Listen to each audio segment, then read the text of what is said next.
വിവാദങ്ങളെ തുടർന്ന് റീഎഡിറ്റ് ചെയ്ത എമ്പുരാനിൽ വെട്ടിമാറ്റിയിരിക്കുന്നത് 24 ഭാഗങ്ങൾ. നേരത്തെ 17 ഭാഗങ്ങളിലാണ് എഡിറ്റിംഗ് വരുത്തുക എന്നായിരുന്നു റിപ്പോർട്ട്.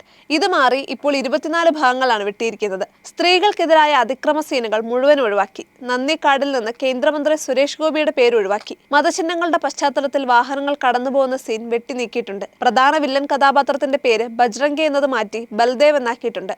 NIA കുറിച്ചുള്ള പരാമർശം മ്യൂട്ട് ചെയ്തു. പ്രധാന വില്ലൻ കഥാപാത്രവുമായുള്ള സംഭാഷണത്തിലും വെട്ടുവീണിട്ടുണ്ട്. വിമർശനങ്ങൾ ശക്തമായതോടെയാണ് ചിത്രത്തിൽ മാറ്റങ്ങൾ വരുത്താൻ നിർമ്മാതാക്കളടക്കം തീരുമാനിച്ചത്. മോഹൻലാലും ഖേദം പ്രകടിപ്പിച്ച് രംഗത്തെത്തിയിരുന്നു. ഗുജറാത്ത് കലാപം ഉൾപ്പെടെയുള്ള വിഷയങ്ങൾ പ്രതിപാദിക്കുന്ന സിനിമയ്ക്കെതിരെ സംഘപരിവാർ കേന്ദ്രങ്ങൾ കടുത്ത വിമർശനം ഉന്നയിച്ചിരുന്നു. സംഘം മുഖപത്രമായ ഓർഗനൈസർ തന്നെ സിനിമയ്ക്കെതിരെ രൂക്ഷ വിമർശനം ഉയർത്തുന്ന ലേഖനം പ്രസിദ്ധീകരിച്ചിരുന്നു. ഇതിന് പിന്നാലെയാണ് ചിത്രത്തിൽ മാറ്റം വരുത്തിയത്. എമ്പുരാനിൽ കാണിക്കുന്ന ഏതെങ്കിലും സീനുകളോ ഡയലോഗുകളോ ആരെങ്കിലും വേദനിപ്പിച്ചുവെങ്കിൽ അതിൽ മാറ്റം വരുത്താൻ സംവിധായകനായ പൃഥ്വിരാജിനോട് പറഞ്ഞിട്ടുണ്ടെന്നാണ് ചിത്രത്തിന്റെ നിർമ്മാതാക്കളിൽ ഒരാളായ ഗോകുലം ഗോപാലൻ ഒരു ഓൺലൈൻ മാധ്യമത്തിന് നൽകിയ അഭിമുഖത്തിൽ പറഞ്ഞിരുന്നത്.